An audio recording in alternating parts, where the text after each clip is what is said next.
Les gens de notre village n'ont pas de cerveau. Je les aidais à vendre leur pêche. Je gagnais 10 centimes de marge par livre. Mais ils disaient que j'avais vendu mon âme au diable.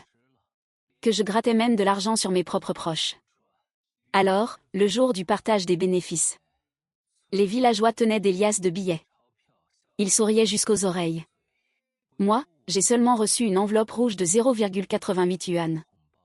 Je pensais qu'il y avait une erreur. Je suis vite allé voir le chef du village pour demander des explications. Il tapotait la cendre de sa cigarette. Et m'a expliqué calmement qu'il n'y avait pas d'erreur. Après déduction des frais de réception des invités. Il ne restait que 88 centimes, j'ai failli rire de rage. Pourtant on s'était bien mis d'accord avant. Toutes les dépenses devaient être prises en charge par le village. Je me suis défendu fermement. J'ai insisté pour récupérer mes 180 000 yuan. Le chef du village a crié un coup. Et les villageois m'ont immédiatement encerclé. Tu fais aussi partie du village. Qu'est-ce que ça fait d'aider tout le monde à vendre quelques pêches? 180 000 yuan. Il faut vendre combien de pêches pour gagner ça? L'avidité humaine n'a pas de limite. Si jeune et déjà si cupide. Qu'est-ce que ce sera plus tard? Le 3e jour après avoir été chassée du village. Ma mère est morte sur son lit d'hôpital, faute d'argent pour l'opération. J'ai pleuré toutes les larmes de mon corps. Jusqu'à cracher du sang. Quand j'ai rouvert les yeux, j'ai réalisé que j'étais revenue au jour où le chef du village était venu chez moi. Shenran, ton père et moi étions comme des frères. Je t'ai vu grandir. Fais un geste pour les gens du village, aide-nous un coup. Si on ne vend pas ces pêches maintenant, elles vont toutes pourrir sur les arbres. Toute une année de travail gâché. En regardant sa comédie pleine d'émotions. J'ai souri, d'accord. Chef, c'est comme si c'était fait. En entendant ma réponse, le chef Shulaomao était fou de joie. Il m'a serré la main vigoureusement, les rides de son visage s'étirant dans un immense sourire, Shenran. Je savais bien que tu irais loin, mon garçon. Tu as toujours été intelligent depuis tout petit. Bon à l'école et l'esprit vif. Maintenant tu t'en sors super bien en ville. Tu connais même des grands patrons. À peine 2 millions de livres de pêche.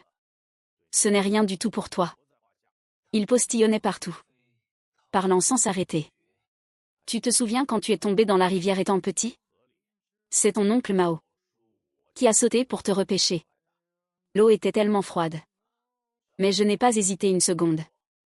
Le fils du chef, Shu Dalei, s'est aussi approché. Ce petit tyran qui volait toujours mon déjeuner quand j'étais petit.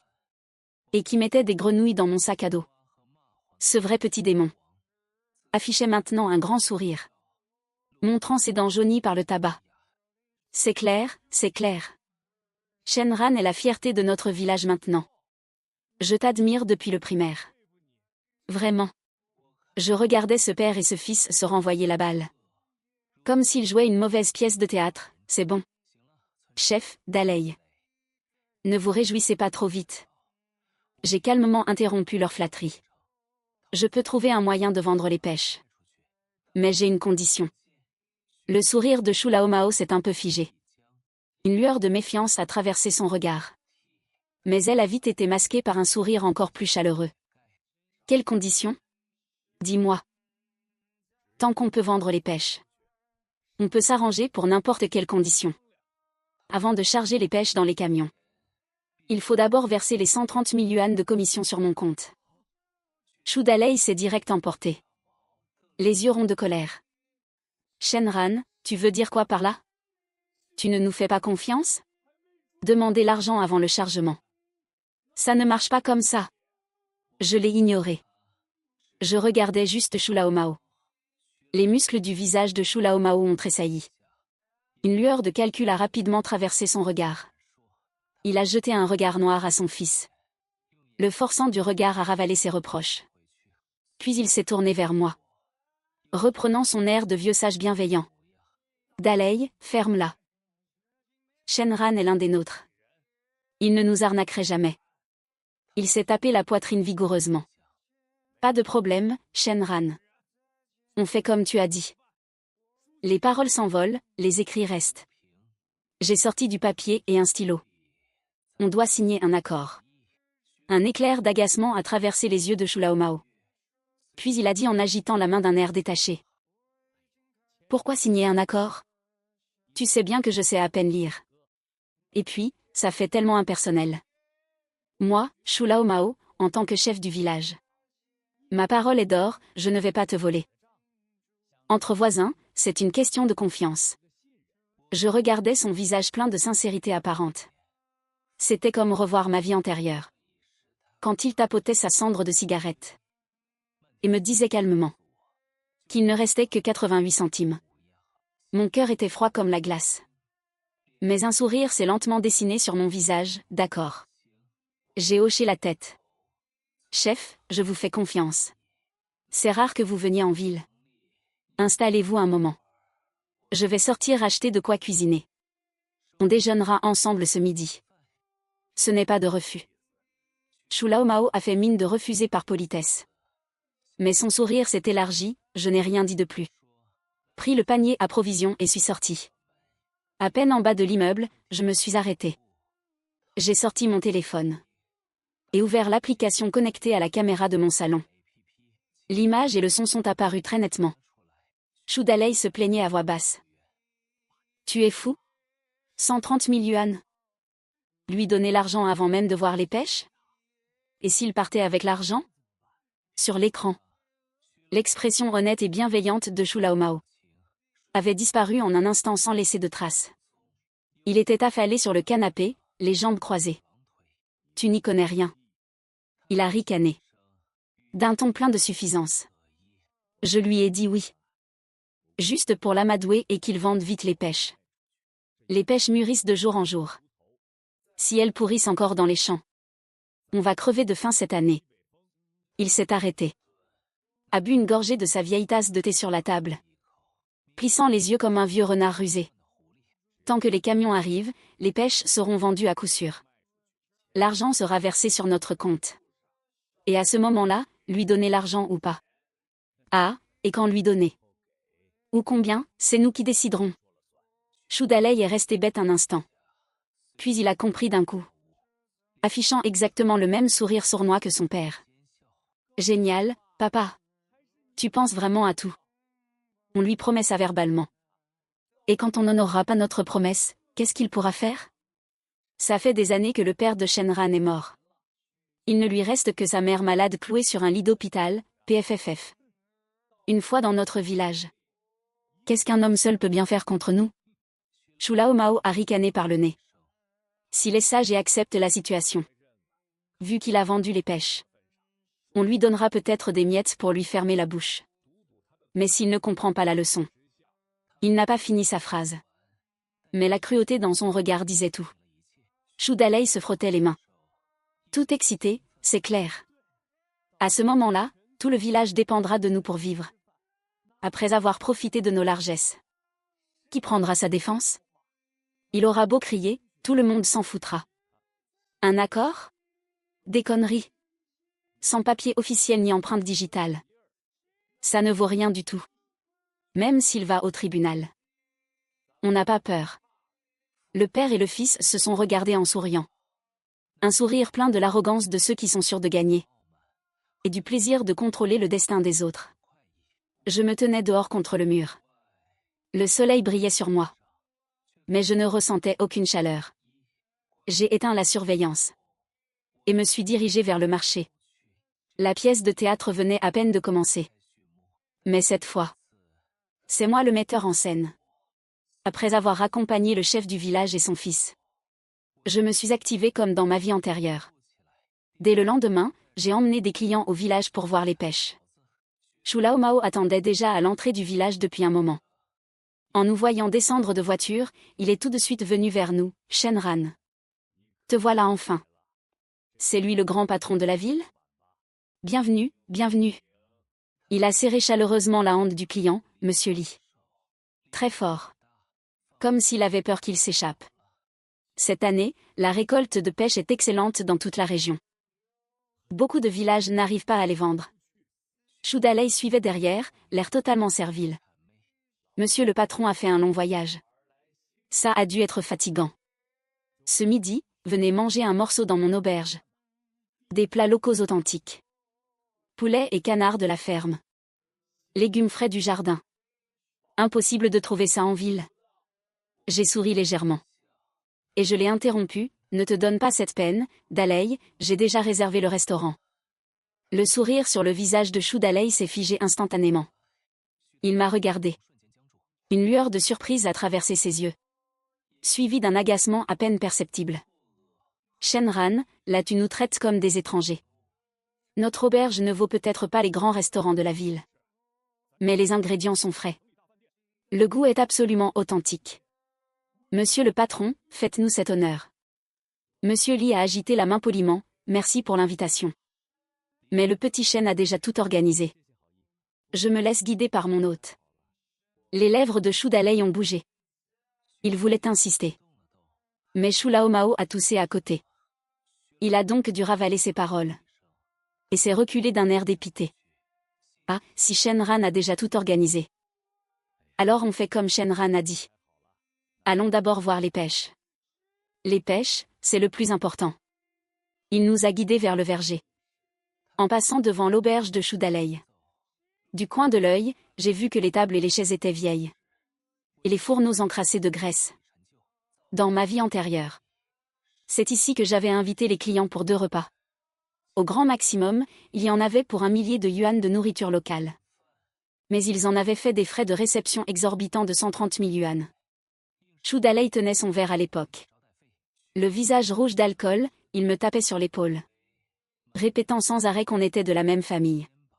Et qu'il ne me laisserait pas tomber. Repenser à cette hypocrisie me donne encore la nausée aujourd'hui. L'inspection des fruits s'est très bien passée. Monsieur Lee était très satisfait de la qualité des pêches. On s'est aussi mis d'accord sur le prix. Il a d'abord eu l'intention d'en commander 800 000 livres. Chou Lao Mao est resté avec nous tout le temps. Insistant lourdement sur les difficultés du village. Et la vie dure des producteurs. Essayant d'attirer la sympathie. Et sous-entendant au passage que je ne devrais pas trop penser à mes intérêts personnels. À midi, j'ai emmené Monsieur Lee. Dans un assez bon restaurant de la ville. Chou Lao Mao et Chou Daley nous ont suivis sans vergogne. Pendant le repas, Chou Daley semblait visiblement préoccupé. Regardant les plats sur la table. Il a essayé plusieurs fois d'aborder le sujet de son auberge. Mais Chou Lao Mao l'a arrêté du regard à chaque fois. Chou Lao Mao, lui, paraissait beaucoup plus calme. Portant continuellement des toasts aux clients. Exprimant sa gratitude. Il était aussi très chaleureux avec moi. Comme si nous étions vraiment un oncle et son neveu très proches. Après quelques verres. Chou Lao Mao a profité de l'ambiance pour me prendre par l'épaule. D'une voix basse. Mais assez forte pour que tout le monde autour de la table entende. Ran, ton oncle savait qu'il pouvait compter sur toi. Ne t'inquiète pas, le jour où les pêches seront chargées. Ton oncle sera le premier à te donner tes 130 000 yuan. Sans aucune hésitation. Il le disait avec tant d'assurance. Et tellement de sincérité. Si je n'avais pas vécu ma vie antérieure. Et si je n'avais pas entendu cette conversation via la caméra de surveillance. J'y aurais presque cru. J'ai pris mon verre de thé et j'ai bu une gorgée.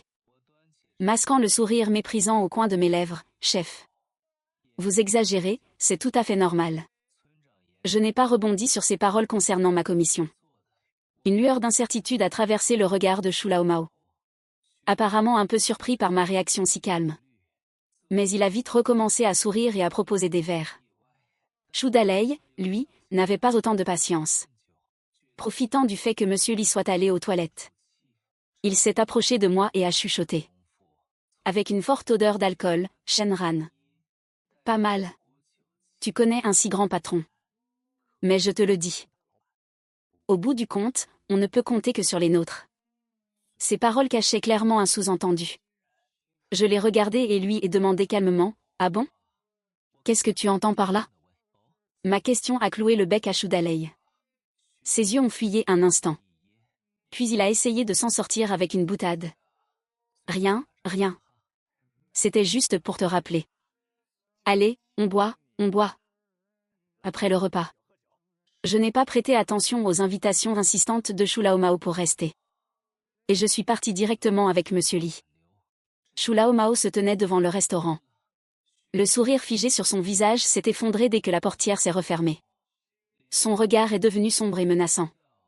Dans le rétroviseur. J'ai même vu Shudalei cracher par terre. Et jurer à voix basse. Les 2 jours suivants, je n'ai pas pris un moment de repos. J'ai contacté. Et emmené un autre acheteur encore plus puissant, Monsieur Wang, voir les pêches. Les négociations se sont déroulées sans aucun accroc. Le reste des pêches a été entièrement réservé. La date de livraison et le mode de paiement ont été clairement définis. Shu Laomao était fou de joie. Il est revenu en personne chez moi. Cette fois, il apportait 2 vieilles poules. Et un petit panier de frais. Disant que c'était pour redonner des forces à ma mère. Shenran, tu es le grand bienfaiteur de notre village. On te doit vraiment une fière chandelle cette fois. Il m'a serré la main dès qu'il est entré. Avec une expression d'une sincérité irréprochable. Tous les habitants du village se souviendront de ton geste. Sois tranquille, le jour de la livraison. Ton oncle trouvera sans faute un moyen de rassembler tes 130 000 yuan. Puis, changeant soudain de ton. Il a affiché un air inquiet, au fait. J'ai entendu dire que ta mère était encore à l'hôpital, quel malheur. Il ne faut pas laisser traîner cette maladie. Tu vois, ton oncle a justement du temps aujourd'hui. Et si je venais avec toi à l'hôpital pour voir ta mère? Ça permettrait aussi d'exprimer la gratitude de tout le village. En regardant son visage hypocrite. Je riais intérieurement. Dans ma vie antérieure, je m'étais mis à genoux pour les supplier. Je ne demandais même pas ma commission de 130 000 yuan. Je voulais juste qu'on me rende les 50 000 yuan que j'avais avancés. Pour que ma mère ait de l'argent pour son opération. À ce moment-là, Shu Laomao avait juste un visage désolé de ne pouvoir m'aider. Et les mots que Shudalei et quelques villageois m'avaient dit en m'encerclant sont encore gravés dans mon cœur comme des coups de poignard. Shenran, la maladie de ta mère est un gouffre financier. Même si tu y jettes tout ton argent, ça ne servira à rien. Mieux vaut qu'elle meure vite pour être libérée.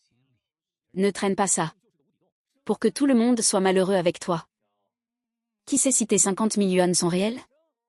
Tu ne serais pas devenu fou d'argent au point de vouloir nous racketter? Ces calomnies et ces malédictions cruelles. Ainsi que l'image de me chassant du village. Comme un mendiant. Sont restés d'une clarté absolue dans ma tête. C'est leur avidité et leur indifférence. Qui ont indirectement tué ma mère. Ce n'est pas nécessaire, chef, ai-je dit d'un ton neutre. Sans laisser paraître mes émotions. Ma mère se fait opérer la semaine prochaine. Elle a besoin de repos. Ce n'est pas le moment de recevoir des visites. Je vous remercie quand même pour votre attention. Le sourire sur le visage de Shu Laomao s'est figé un court instant. Mais il a vite repris le dessus. Ah. D'accord, alors j'irai la voir après l'opération. Si tu es un peu court pour les frais médicaux de ta mère. Dis-le à ton oncle, le village fera de son mieux pour t'aider. Je n'avais plus envie de jouer la comédie avec lui. Je l'ai remercié poliment avant de le raccompagner à la porte. Le jour de la livraison est vite arrivé. Plus de 20 grands camions bloquaient les chemins du village. Les moteurs vrombissaient, soulevant des nuages de poussière. Les pêches de chaque foyer étaient déjà triées et proprement alignées sur le bord de la route. Les villageois affichaient des sourires attendus depuis longtemps. Réunis par petits groupes. Discutant avec excitation de l'argent qu'ils allaient bientôt toucher. Selon la coutume. Une fois les pêches chargées et pesées sur le pont bascule. L'acheteur réglait la marchandise sur place. Shu Laomao se tenait à l'endroit le plus visible à l'entrée du village. Le visage rayonnant. Prêt à faire signe de commencer le chargement. Je me suis interposé devant lui, chef. Où sont mes 130 000 yuan? Ma voix n'était pas forte. Mais elle a fait l'effet d'une pierre jetée dans de l'huile bouillante. Le brouhaha alentour s'est calmé d'un coup. Le sourire de Shu Laomao s'est figé. Il s'est frotté les mains en affichant son sourire d'homme honnête habituel, Shenran. Pourquoi es-tu si pressé? Le comptable du village est parti à la banque de bon matin. L'argent doit déjà être en route. Il va bientôt arriver sur ton compte. Commençons d'abord le chargement. Ne faisons pas perdre de temps au patron. C'est non. Mon ton était ferme, on s'était bien mis d'accord avant. On charge après que l'argent soit arrivé sur mon compte. À ces mots, Shudalei, juste à côté, a tout de suite changé de visage, Shenran. Tu cherches quoi là? Tu fais exprès de chercher des noises, c'est ça? Les pêches sont cueillies. Les camions sont là. Et toi tu bloques le chargement.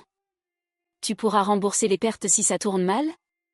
Les villageois autour ont aussi commencé à s'agiter. Un bourdonnement de contestation s'est élevé. Les regards braqués sur moi étaient pleins de mécontentement et d'anxiété.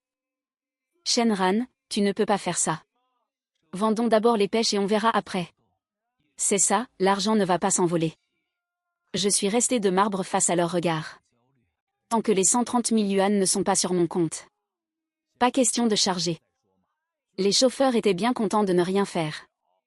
Ils ont coupé le moteur et sont descendus un par un, s'appuyant contre les portières pour fumer ou discuter. Regardant cette comédie villageoise avec beaucoup d'intérêt. Voyant que je ne cédais pas, Shudalei n'a plus pu retenir la colère qui bouillonnait en lui. Il m'a pointé du doigt en m'insultant copieusement, Shenran. Espèce d'enfoiré. Ne te crois pas tout permis. Tu te prends pour qui, sérieux? La terre ne va pas s'arrêter de tourner sans toi. Je ne l'ai pas calculé. Je me suis tourné vers Shu Laomao, chef. Vous dites que le comptable est à la banque, c'est ça? Oui, à la banque rurale, c'est en cours. L'argent arrive tout de suite. Laisse d'abord tout le monde charger. On ne va pas te voler ton argent. D'accord. J'ai hoché la tête. Alors que tout le monde pensait que j'allais céder. J'ai sorti mon téléphone tranquillement. Je vais appeler un ami qui travaille à la banque.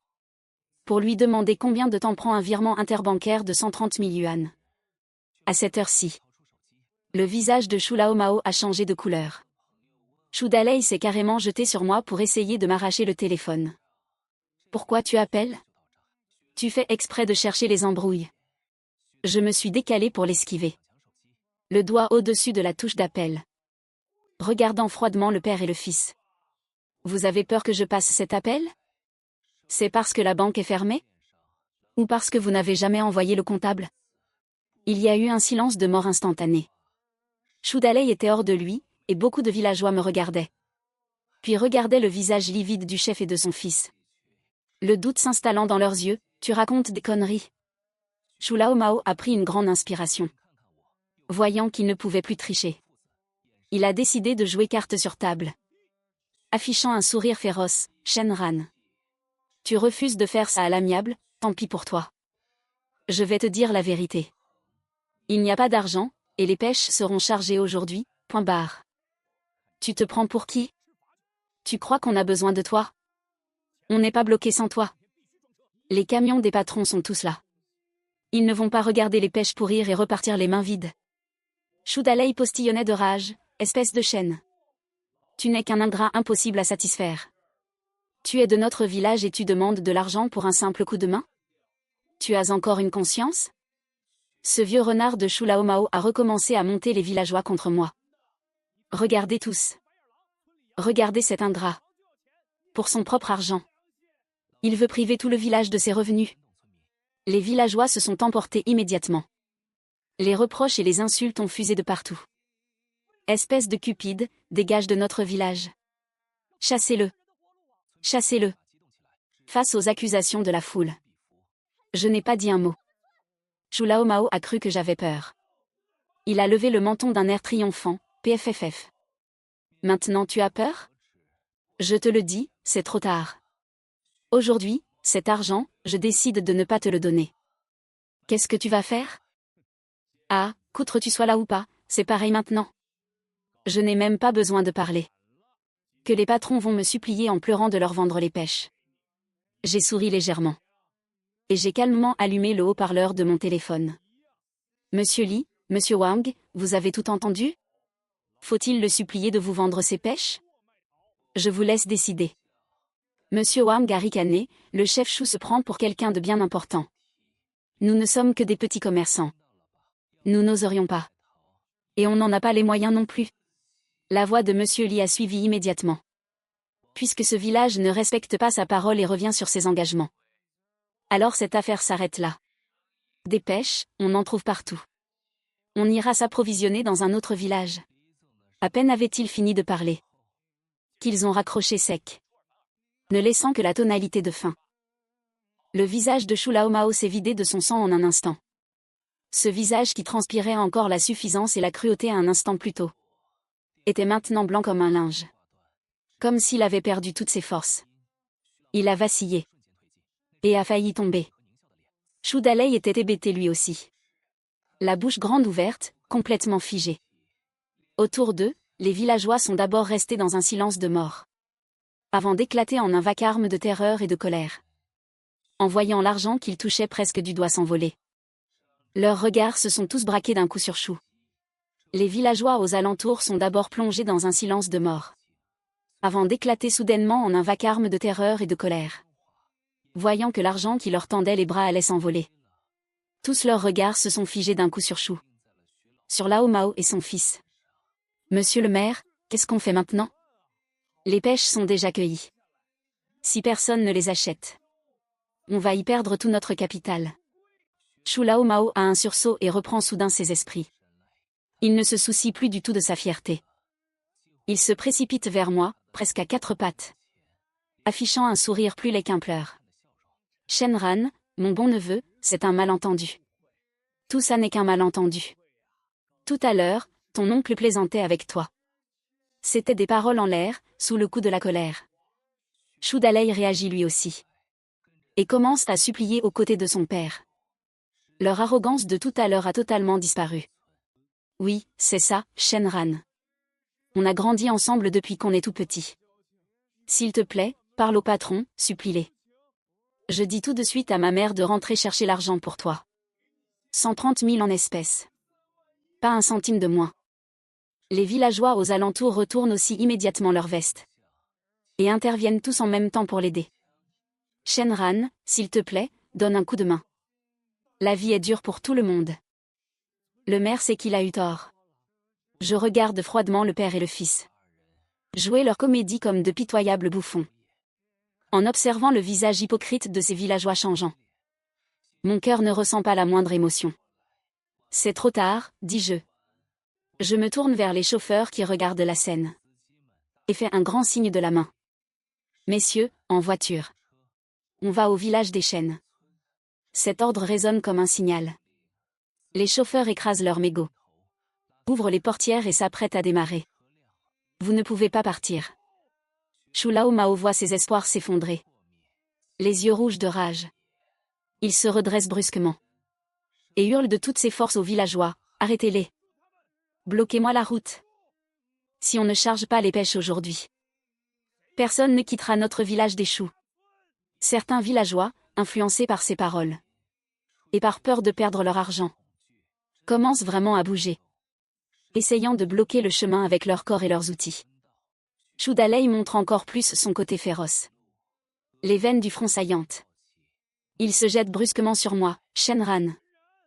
Je vais te tuer. Juste à ce moment critique. Un rugissement puissant retentit depuis la foule. Arrêtez. Je veux voir qui osera lever la main sur quelqu'un. Tout le monde se retourne. Et voit le maire Shen du village voisin. Arriver à grands pas avec quelques personnes. Il est suivi de près par Monsieur Wang et Monsieur Li. Shu Lao Mao comprend instantanément tout. Il me pointe du doigt. Le doigt tremblant violemment sous le coup d'une colère extrême. Les lèvres frémissantes. Les yeux presque exorbités. Toi, Shenran. Espèce de traître. Quand tu es venu inspecter les pêches la première fois, tu as aussi emmené les patrons au village des chênes. Le maire Shen avance à grands pas au milieu de la place. Me fait d'abord un signe de tête. Puis se tourne vers Shu Lao Mao pour le réprimander vertement. Shu Lao Mao, tu as encore le toupet de critiquer les autres? Si tu n'étais pas revenu sur ta parole. Au point de vouloir voler la commission promise. Shenran n'aurait jamais choisi notre village comme solution de secours. Shenran s'est donné du mal pour vous amener des clients. Et résoudre votre énorme problème de pêches invendus. Et vous lui plantez un couteau dans le dos. Une fois le service rendu. Je vous le dis, Monsieur Wang et Monsieur Li sont désormais les clients de notre village des Peng, hein. Vos pêches vont pourrir sur place. Mais celles de notre village n'auront aucun mal à se vendre. Si tu oses inciter les villageois à bloquer les camions, j'appelle immédiatement la police pour porter plainte. Ces paroles résonnent comme des gifles magistrales. Sur le visage de Shu Lao Mao. Et dans le cœur de tous les habitants du village des Choux. Shu Lao Mao est rouge de honte après cette tirade.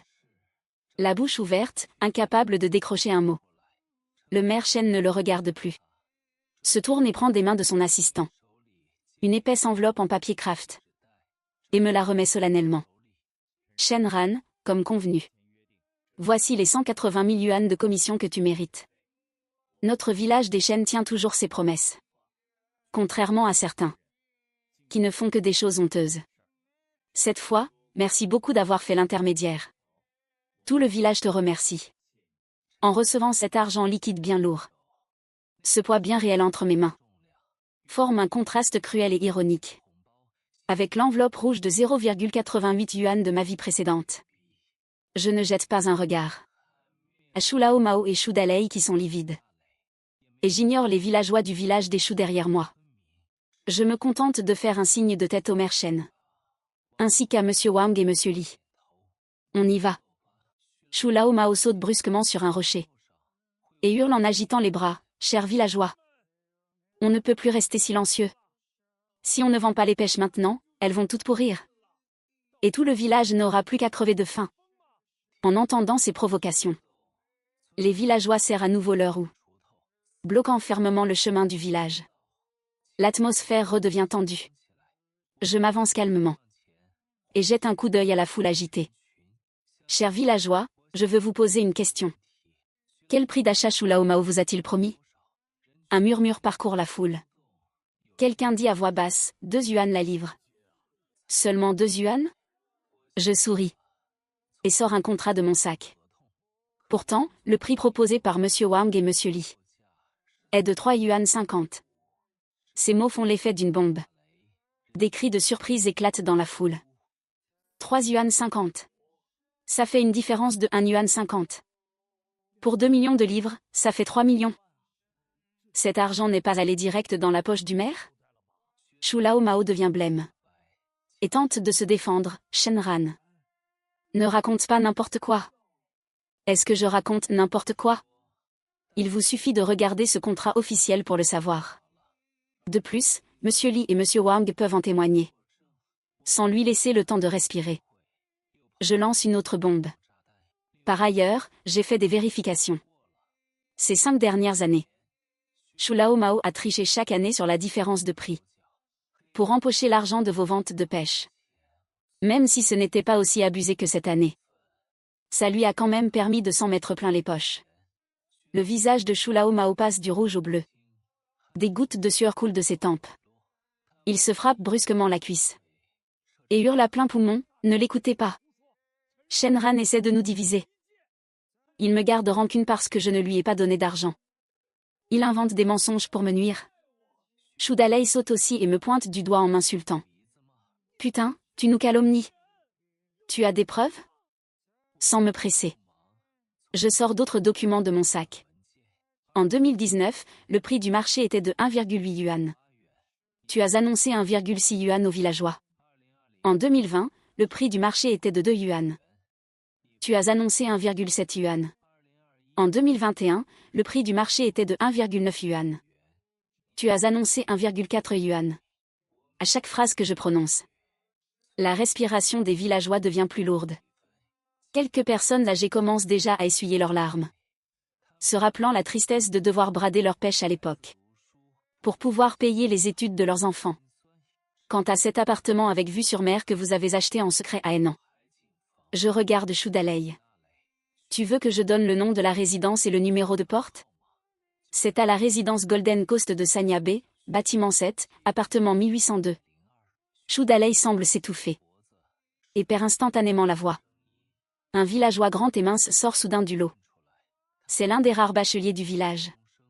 D'une voix tremblante, il demande, « L'année dernière, je suis allé travailler à Henan. J'ai croisé Dalei là-bas. Ce que dit Shenran doit être vrai. » Une autre femme se met à hurler. Je me disais aussi. L'année dernière, la femme du maire a soudainement acheté une voiture neuve. En prétendant qu'elle avait gagné à la loterie. En fait, c'était notre argent durement gagné. La colère se propage comme une traînée de poudre. Les villageois qui pointaient leurs outils et leurs roues vers moi tout à l'heure. Se retournent tous en un instant. Et encerclent le père et le fils Shu. Shu Lao Mao, tu dois t'expliquer aujourd'hui. Rends l'argent. Recrache notre argent durement gagné. Pas étonnant que tu tenais absolument à être mère. Et que tu aies proposé de vendre toutes les pêches du village ensemble. C'était juste pour toucher des commissions. Shu Lao-mao, bousculé, perd l'équilibre. Shu Dalei essaie de protéger son père. On ne sait pas qui frappe en premier. Mais un coup de poing atterrit sur le visage de Shu Dalei. Il pousse un cri de douleur. Le sang gicle instantanément de son nez. Ah! Bande de salauds corrompus. C'est à cause de vos détournements que je n'ai pas pu payer les études de mon gosse. Ma mère est tombée malade l'an dernier et on n'avait pas de quoi la soigner. Tout ça parce que vous baissiez les prix. La situation devient totalement hors de contrôle. La rancœur accumulée depuis des années explose à cet instant. Les villageois voient rouge. Les coups de poing et de pied pleuvent comme de la grêle. D'une voix rauque, il hurle « Arrêtez de frapper. Je rends l'argent, je vous rends tout. » Je ne prête plus attention à leur farce. Et monte en voiture avec le maire Shen et les autres. Monsieur Wang me tapote l'épaule. D'un ton un peu nostalgique, mon petit Shen. Pour tout te dire. Quand tu as insisté au début pour qu'on aille voir aussi les pêches du village des chênes. Je trouvais que c'était inutile. Maintenant, je comprends enfin. C'était un coup de maître de garder cette carte en réserve. Monsieur Li hoche la tête à côté. La première fois que je suis allé au village des choux. J'ai vu le regard fuyant de Shu Lao-mao. Et l'air arrogant de son fils. Je savais bien que ce père et ce fils n'étaient pas des gens honnêtes. Les faits ont prouvé que j'avais raison. Le maire Shen me promet lui aussi solennellement, Shenran. Ne t'inquiète pas. Cette fois, tu as rendu un fier service à notre village des chênes. À l'avenir, si Shu Lao-mao ose te chercher des ennuis. Tout notre village s'y opposera. Je penche légèrement la tête en signe d'assentiment. Et me contente de répondre, merci à tous. Mon cœur reste assez détaché. Après avoir ressuscité. Tout cela était prévisible. Le processus d'achat des pêches du village des chênes se passe très bien. Le prix est juste. Les villageois sont honnêtes. Tout le monde est ravi. En voyant les visages sincères et souriants des villageois. Lorsqu'ils reçoivent leur argent. Cette rancœur que je gardais sur le cœur depuis si longtemps. C'est enfin un peu dissipé. Le lendemain. Je me rends directement à l'hôpital avec les 180 000 yuan en espèces. Pour régler tous les frais nécessaires à l'opération de ma mère. Assis au chevet de ma mère. En regardant son visage aminci mais souriant de soulagement. Je ressens un sentiment de sérénité perdu depuis longtemps. Alors qu'on discute tranquillement. On frappe à la porte de la chambre. En ouvrant, je découvre quelques représentants des villageois du village des choux. À leur tête se trouve l'homme grand et mince qui était intervenu hier. Ils tiennent un panier de fruits à la main. Affichant un sourire embarrassé et mal à l'aise. Les yeux remplis de honte. L'homme grand et mince se frotte les mains. La gorge un peu nouée. Shenran, on a été stupide avant. On a cru aux mensonges de Shu Lao-mao. Et on t'a mal jugé. On t'a dit des choses très dures. On est désolé, vraiment désolé. Hier, après votre départ. Tout le monde était tellement furieux. Qu'on a envoyé ce père et ce fils corrompus à l'hôpital à force de les frapper. On est même allé porter plainte à la municipalité pendant la nuit. Pour dénoncer toute leur magouille. Assis sur ma chaise, j'écoute froidement. Sans dire un mot. Ces regrets et ces justifications me paraissent bien vains. S'ils n'étaient pas acculés. Aurait-il ce visage-là aujourd'hui? Voyant que je reste de marbre. L'anxiété se lit sur leur visage. L'homme grand et mince révèle enfin le vrai but de leur venue, Shenran. On sait qu'on n'a plus de dignité pour venir te supplier. Mais les pêches sont toutes cueillies. Si on ne les vend pas, elles vont vraiment pourrir chez nous. C'est la survie de tout le village pour l'année qui en dépend. On t'en supplie, au nom de notre voisinage. Aide-nous encore une fois. Les autres approuvent tous à leur tour. Prêts à se mettre à genoux. Je garde le silence. À ce moment-là. L'un d'eux tourne son regard vers ma mère sur son lit d'hôpital. Comme s'il s'accrochait à une bouée de sauvetage. Il s'avance de quelques pas. Et dit d'une voix larmoyante, « Ma bonne dame. S'il vous plaît, dites un mot en notre faveur. On sait qu'on a eu tort. Mais les enfants attendent leurs frais de scolarité. Et les anciens attendent leurs médicaments. Ma mère est adossée au lit. Elle me regarde. Puis regarde ces villageois aux visages anxieux. Et pousse un léger soupir. C'est une femme intelligente. D'après mes quelques mots passés et la situation présente. Elle a déjà deviné l'essentiel. Elle prend doucement la parole. D'une voix douce mais distante, cher voisin. Mon fils est grand maintenant. Il prend ses propres décisions. Moi, je suis malade, je n'ai pas mon mot à dire. Leur dernier espoir s'effondre complètement. Les visages des représentants du village deviennent blêmes. Ils restent figés sur place, pris au piège. Je les regarde et prends enfin la parole. Voisin, vous dites ? Quand vous m'avez encerclé en me traitant de profiteur. Et en me disant de dégager du village. Vous avez pensé au voisinage ? Ça ne date pas d'hier que Chulao Mao vous vole de l'argent. Vous ne vous en étiez vraiment jamais rendu compte ? C'est juste que ça ne vous touchait pas directement. Ou que vous aviez trop peur pour parler. Maintenant que l'incendie est à votre porte. Et que les pertes vont tomber sur vous. Vous vous rappelez soudainement notre voisinage ? Chacune de mes questions leur fait baisser la tête un peu plus. Leur visage brûlant de honte. La route, je vous l'avais montrée.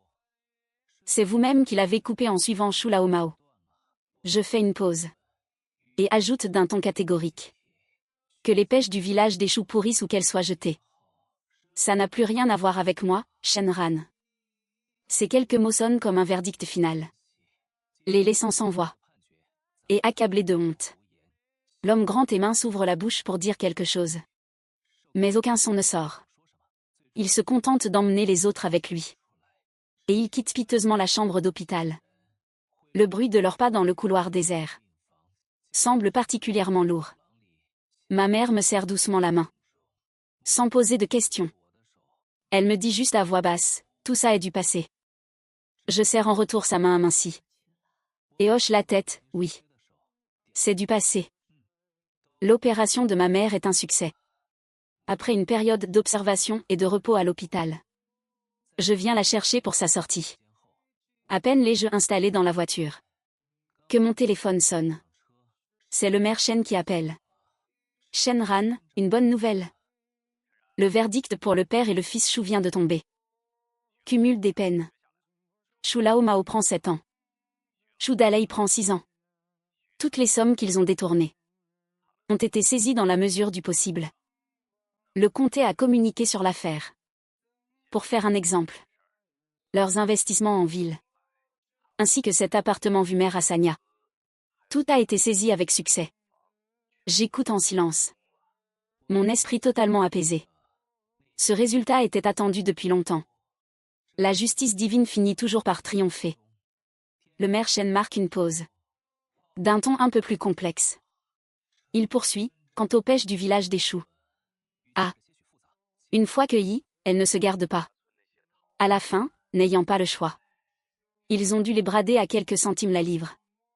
Pour les liquider auprès d'une usine de jus de fruits. Histoire de récupérer à peine de quoi payer l'engrais. D'accord, c'est noté. Merci de m'avoir prévenu, oncle Shen. Je réponds d'un ton détaché. Sans rien ajouter de plus. Le destin du village des choux était scellé dès l'instant où ce père et ce fils ont choisi l'avidité et la trahison. Après la sortie de l'hôpital de ma mère. Le fardeau sur mes épaules semble s'être envolé d'un coup. La vie a repris son cours normal. Mais la trajectoire de ma vie est désormais bien différente. Grâce à l'estime et à l'aide de M. Wang et M. Li. En utilisant le réseau et les ressources accumulées précédemment. J'ai fondé une entreprise de commerce de produits agricoles. Je sais pertinemment que l'honnêteté est la clé. De la sélection des produits jusqu'à la vente. Chaque étape est strictement contrôlée au sein de l'entreprise. Notre réputation s'est bâtie petit à petit. En profitant en plus de la vague de l'e-commerce soutenant l'agriculture. Les affaires n'ont cessé de grandir. Non seulement on vend des spécialités locales.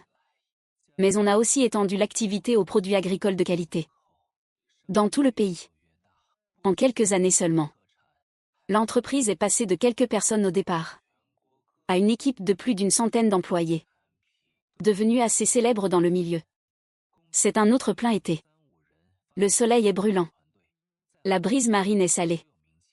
J'emmène ma femme et mon fils de 5 ans. En vacances à Sanya. Mon fils court joyeusement au bord des vagues. Ma femme me tient par le bras. Le visage rayonnant d'un sourire heureux et comblé. En les regardant, mon cœur est rempli de sérénité et de chaleur. Ce soir-là, on rentre à l'hôtel après une visite. En passant par une rue relativement calme. Mon fils, au regard affûté, pointe le bord de la route. « Papa. Regarde, il y a 2 mendiants là-bas. Ils ont l'air boiteux. » Je regarde dans la direction qu'il indique. Et aperçois dans l'ombre d'un coin de rue 2 silhouettes recroquevillées, un vieux et un jeune. En guenilles. Couverts de saleté. Un vieux bol en émail posé devant eux. Tous les 2 boitent bas. Sur la partie visible de leurs mollets, on peut voir des cicatrices tordues et affreuses. Clairement de vieilles blessures. Ils gardent la tête basse pour éviter le regard des passants. Je n'ai pas l'intention de m'attarder. Et m'apprête à partir avec ma famille. Juste à ce moment le vieux mendiant semble remarquer quelque chose. Il lève la tête. Son regard trouble s'arrête un instant sur mon visage. Puis ses yeux s'écarquillent brusquement. Et d'une voix rauque et desséchée. Il crie d'un ton tremblant, « Shen. Shenran ? C'est toi, Shenran ?» Cet accent local prononcé me fait arrêter mon geste. Je regarde attentivement ce visage couvert de crasses et de rides. À travers les contours et le regard encore reconnaissable. Je finis par identifier Shu Laomao. Et à côté de lui, ce jeune boiteux. Au teint hagard et au regard fuyant. Qui d'autre que Shu Dalei cela pourrait-il être ? Shu Laomao voit que je l'ai reconnu. Et éclate instantanément en sanglots. S'appuyant sur ses mains au sol. Traînant sa jambe boiteuse. Il rampe péniblement de quelques pas vers moi. Shenran, c'est vraiment toi. C'est merveilleux. Le ciel a ouvert ses yeux pour me faire te croiser, Shenran. Pleure-t-il. D'une voix pleine de détresse et de supplication. On a eu tort par le passé. On s'est comporté comme des monstres. On a été plus bas que terre. Au nom de notre village commun.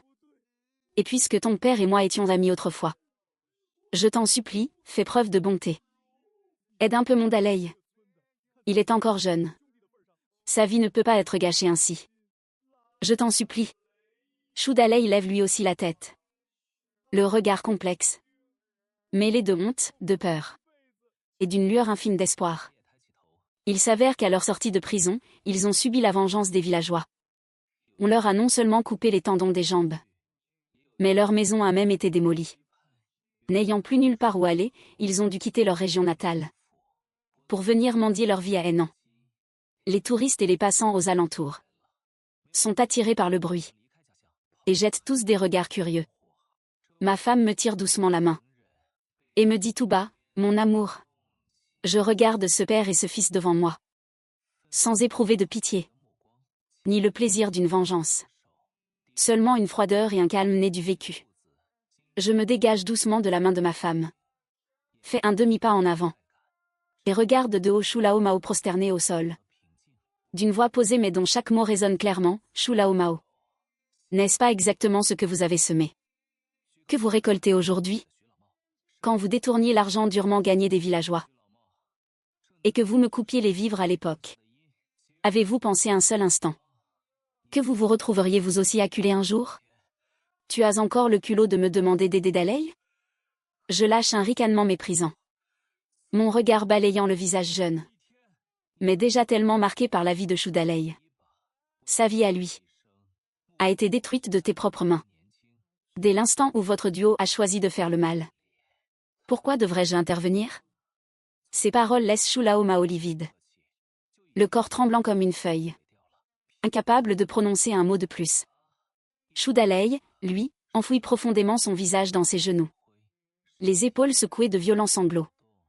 On ne sait pas s'il pleure. Ou si c'est sous le poids d'un regret et d'une honte infinie. Je ne m'attarde pas. Et ne leur donne pas un centime. Je me retourne pour prendre la main de mon fils. Et entoure la taille de ma femme, on y va. Mon fils lève son petit visage. Et me demande naïvement, papa. Ils ont l'air tellement malheureux. Pourquoi on ne les aide pas? Je caresse la tête de mon fils. En regardant au loin la mer bleue et la plage dorée. Et lui dis doucement, mon enfant. Tu dois te rappeler une chose. La gentillesse est une qualité très précieuse. Mais ce n'est pas une raison pour la distribuer à n'importe qui. Certaines personnes ne la méritent absolument pas. Et ne sont pas dignes d'être aidées. Parce qu'elles n'ont que ce qu'elles méritent. Mon fils hoche la tête sans tout à fait comprendre. Le soleil étire longuement nos trois ombres. Alors qu'on marche vers la lumière chaleureuse de l'hôtel. Laissant cette zone d'ombre au coin de la rue. Définitivement derrière nous, emportés par la brise marine. Marchant vers la direction de l'hôtel chaleureux et lumineux. Laissant l'obscurité de ce coin derrière lui. Complètement abandonné dans la brise marine du passé.